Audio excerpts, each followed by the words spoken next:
Today, we're going to be talking about something a lot of people heard about, but not quite understand. Neurodivergence. Firstly, forget that it means that something is different. Neurodivergent people are just like us. The only difference is how they think, learn, and react to things. And this is not a problem. It's just basic human diversity. So what is neurodiversity? Neurodiversity is the idea there is no single correct way for our brain to function. Just as we have diverse bodies, we have diverse minds. And that's a natural part of being human. Neurodevelopment conditions such as autism, ADHD, or dyslexia are examples of this natural variation. They aren't the facts of failures. They are different. Different brains operate differently. If you want, you can think of this way.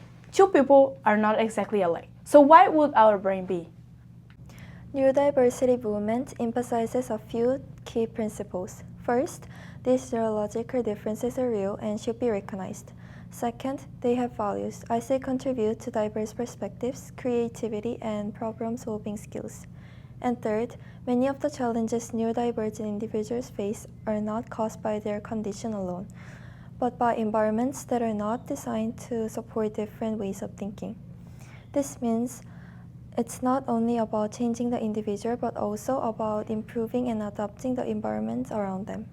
However, recognize that neurodivergent individuals are just like everyone else doesn't mean that we don't need to make change. In fact, it's mean the opposite. We need to adapt our environment, attitudes, and system to support them better.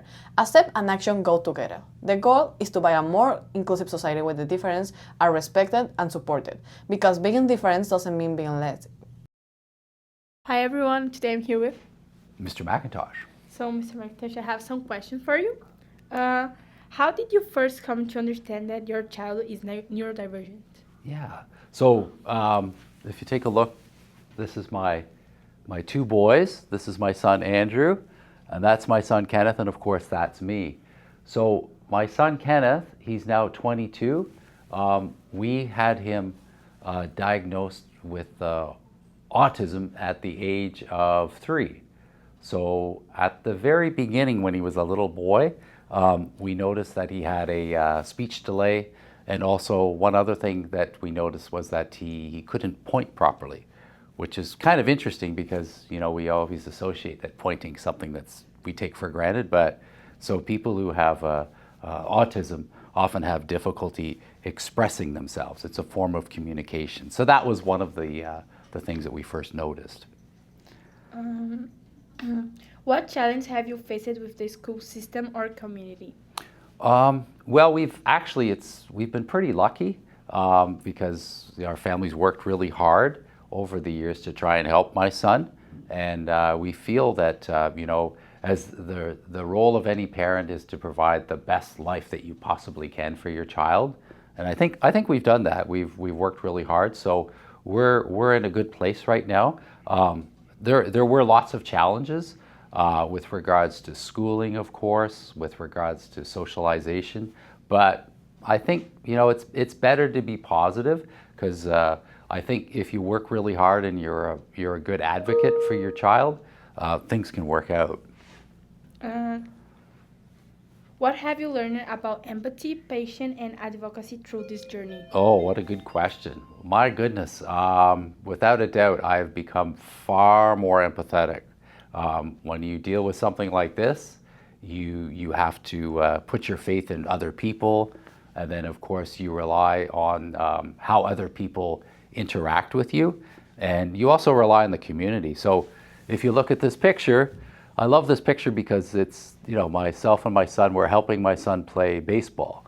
So in the North Shore, they have a league for people who have challenges. They have baseball programs, skiing, basketball. So it just shows that the community is really helpful in a positive way.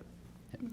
And last but not least, what message would you share with other parents who are just beginning to learn about their child's neurodivergence? Yeah, the one thing that I could recommend is research, read, and then become involved in your child's life through other groups. You know, parents are your best resource, and just, you know, try your best to get involved in the community activities because it's really important. Because if you do that, you're setting your child up for success. Thank you very much, Mr. McIntosh. You're very welcome. You're very welcome. Mr. Korchak. Awesome. So we have a couple questions for you today for Neurodiversity Awareness Month. Question number 1. Do you identify as neurodivergent? Yeah, I was diagnosed quite young, probably around middle school age, as having ADD. Not really ADHD, just the hyperactivity part of it isn't really there, but ADD, attention deficit disorder. Yeah. In your own words, how would you describe what that means and how it shows up in your daily life? So ADD is, of course, it's a challenge with what we, I guess, call executive functioning. That's a really big, complicated term. But basically, it just means that the ability for me to focus on mostly the right things can sometimes be challenged. Okay. So what does this mean in a daily life, right? It can mean that procrastination becomes a big problem. This is probably the easiest way it comes about, right? It's very easy for me to to be distracted from something if a situation emerges where there's kind of competing interest there, right? The prioritization of stuff can kind of get in the way as well. So the way I describe it is that a lot of the time I'll have a task that I'm doing and I know it needs doing, and I know it needs to get done.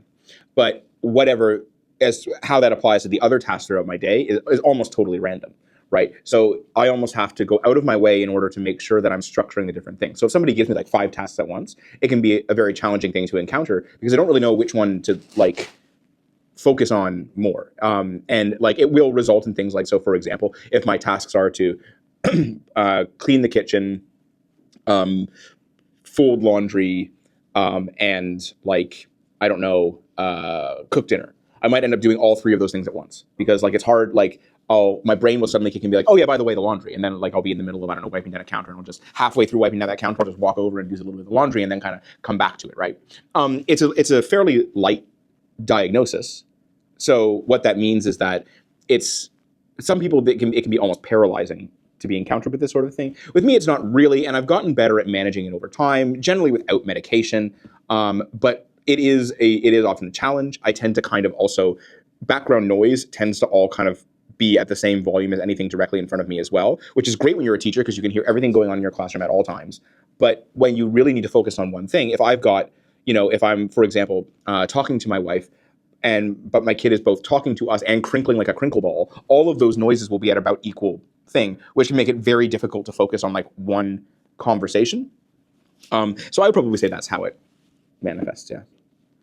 What advice would you give a neurodivergent student? One of the most important things when living with a neurodiversity, right, is that knowing how to manage it is important. Okay. I've met so many people, and this is very different for every person. It's especially as somebody for whom it's very mild. Okay, so the mild nature of it means that I can manage it reasonably well. That's harder for other people to do, and I know many people who have the same condition at a more extreme level. And when they take the medication, they find, for example, that they aren't themselves anymore. Right, their whole personality changes because what makes up their personality is at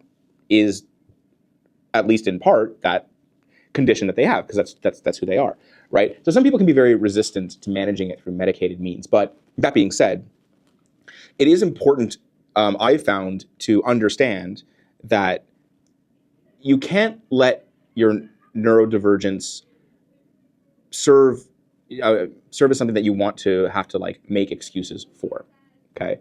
A good example of this would be when I was younger, right? Not turning in schoolwork or whatever, right? Or if I was, in the modern day, not getting certain things done. If going back to the laundry example, I leave the laundry wet overnight because I forgot to move it to the dryer, right? Well, sure, my condition caused that. That's why I forgot to do it, or it's at least a contributing factor.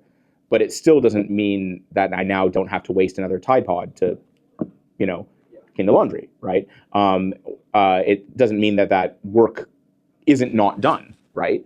At a certain point, you should really figure out how best to manage it, because you will be the person who knows best how to manage your own condition. However, whatever makes you the most comfortable, doctors can be a huge help to that, and you should absolutely see a medical professional for this sort of thing, or a psychiatric professional for this sort of thing. But the person who does know your comfort level and who you are best is you. So the more you are involved in that process, the more you're able to be conscious of the best way to balance the needs of your life and those around you with what you need as a person who is neurodiverse, the sooner you'll be able to make that bridge and the easier a time you'll have it. I think that's been my experience. Again, as somebody with a relatively mild version. So, hi, Mr. Tancia. We are doing like a couple questions for neurodivergent today. And so, first question is, what is the resource or support system are able at Bolwell to help neurodivergent students feel safe, understood, and included? Good question. Although at Bodwell we don't have resource rooms or teachers or specialized supports, we do have an amazing group of staff, so including counselors, teachers, boarding staff, and our nursing team. And so with that group of staff, we're able to provide individualized support to neurodiverse students. Okay.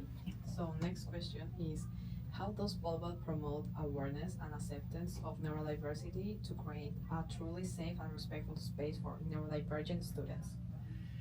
So it starts with education, so educating ourselves, so students and staff alike. And I know in the past we've had student campaigns through the Parliament, as well as some workshops, boarding workshops at night around neurodiversity. Teachers are also very inclusive, and so they'll work with neurodiverse students in a very individualized way to find ways to help them with their exact needs. So sometimes this might be providing flexible teaching methods or flexible deadlines. We also have to address, bullying and, when students are not feeling like they're being accepted, or if they're feeling ostracized. And so we have to kind of work with our school policies as well. So we do anti-bullying and making sure that students feel safe to say something if they're not feeling comfortable with it within a class, or they're feeling overwhelmed. And so we'll often find ways through tutoring to help students who need extra help. Okay, and the last question is, as counselor, what strategy do you use to help neurodivergent students manage stress, anxiety, or academic pressure? So it's hard to say that we have one exact approach, but with a counseling team, we really need to work with students on their emotional needs as well as their practical needs within the classroom. And so counselors will work with students around emotional regulation. So sometimes we need to do grounding and breathing techniques, or we have to encourage students to get specialized counseling. So there's a counseling method called CBT, cognitive behavioral therapy, that can work. And then we also want to provide a safe space in the counseling area so students can come in and talk with us. And counselors really work with teachers to provide specific ways for students to